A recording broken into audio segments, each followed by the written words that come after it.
I'm Dr. Tanvi Vaidya, and today we're going to be talking about how to make your own skincare routine. Now, the first step when we talk about making your own skincare routine is identifying your skin type. So, how do you do that? What you need to do is wash your face with your regular cleanser and dry it. Don't apply anything, not even a moisturizer. Wait for 30 minutes and then just touch your face even with your bare hands or if you can with a blotting paper. Then check for oil production. If your face feels oily and sticky all over, that means you have an oily skin type. If your face feels dry and stretched out and stretchy all over, that means your skin type is dry. If your skin feels dry and stretchy all over in the periphery and just your T-zone, that is your forehead, your nose, the medial sides of your cheeks, if this area feels oily and sticky, that means your skin type is a combination skin type. If your skin doesn't feel like any of these, it just feels all right, it's not too oily, it's not too dry, that means your skin type is normal and you're good. Now that you know your skin type, you want to go about making your skincare routine. In your skincare routine, the three most basic things that you absolutely must have is a cleanser or your face wash, a moisturizer, and a sunscreen. Now, how do you choose your cleanser?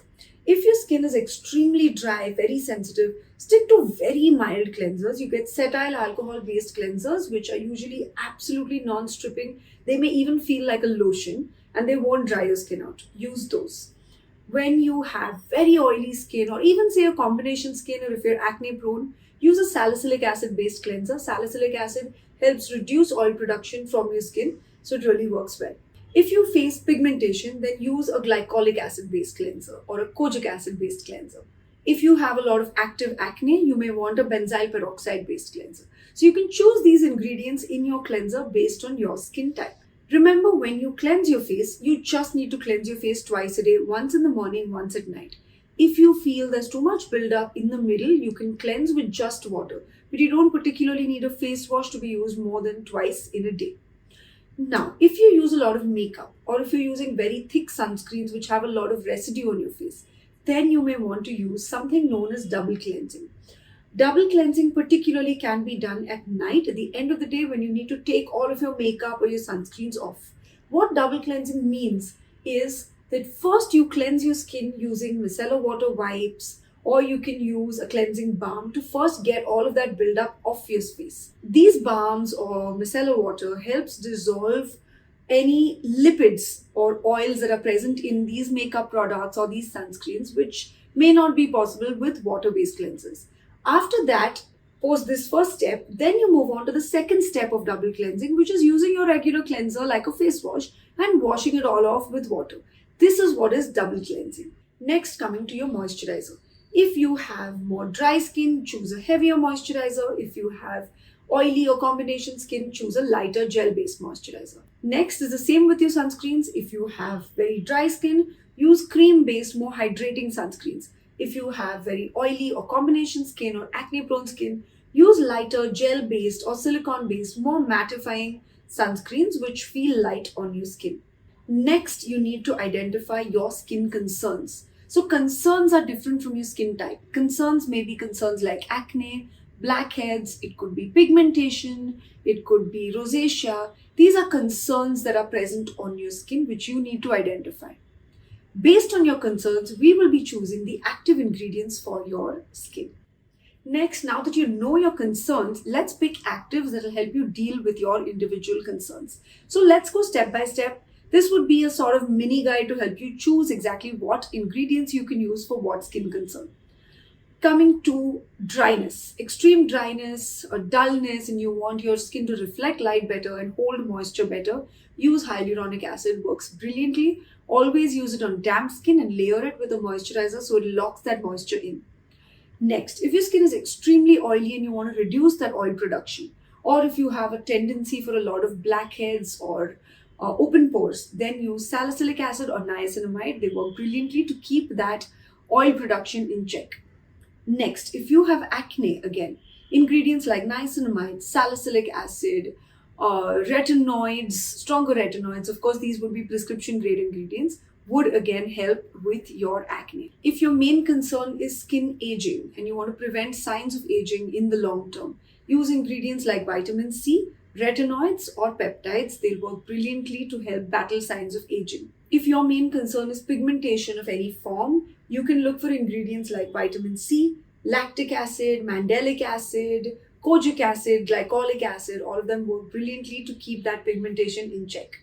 Okay, so now that you've chosen the actives that you want to help you with your skincare, you may have chosen multiple actives with your face wash and moisturizer and sunscreen. And how do you layer all of these things? As a thumb rule, let me tell you, start with thinnest to thickest. So if you're using serums, go with your serums first, followed by creams and then your moisturizer, and always end it with your sunscreen in the end. Amongst your actives, let's try to break it down. For example, if you're using hyaluronic acid, always use that first in a serum form on damp skin. Layer that with your other serums, then your creams, moisturizer, sunscreen, and so on. Now, which ingredients can be used together and which cannot? Vitamin C and retinol cannot be used together because they work at different pH levels. AHAs or BHAs like glycolic acid or salicylic acid should not be used together.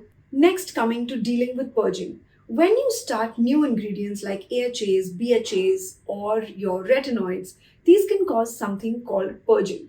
Purging is literally when your ingredients start to work and there is a decrease in buildup or an increase in cell turnover, which causes new breakouts. So you can see small, tiny little bumps, small little pimples all over your face, redness, irritation. All of this could start to develop.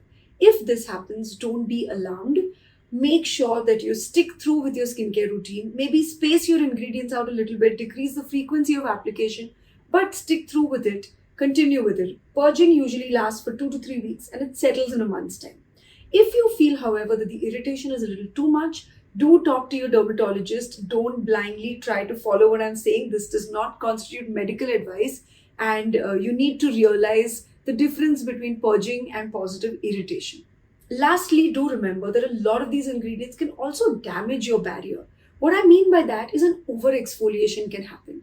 A lot of these ingredients are causing increased exfoliation of your superficial skin cells, and we don't want that to exceed what is healthy. We want to maintain your skin barrier while we exfoliate. So that balance being struck is extremely important.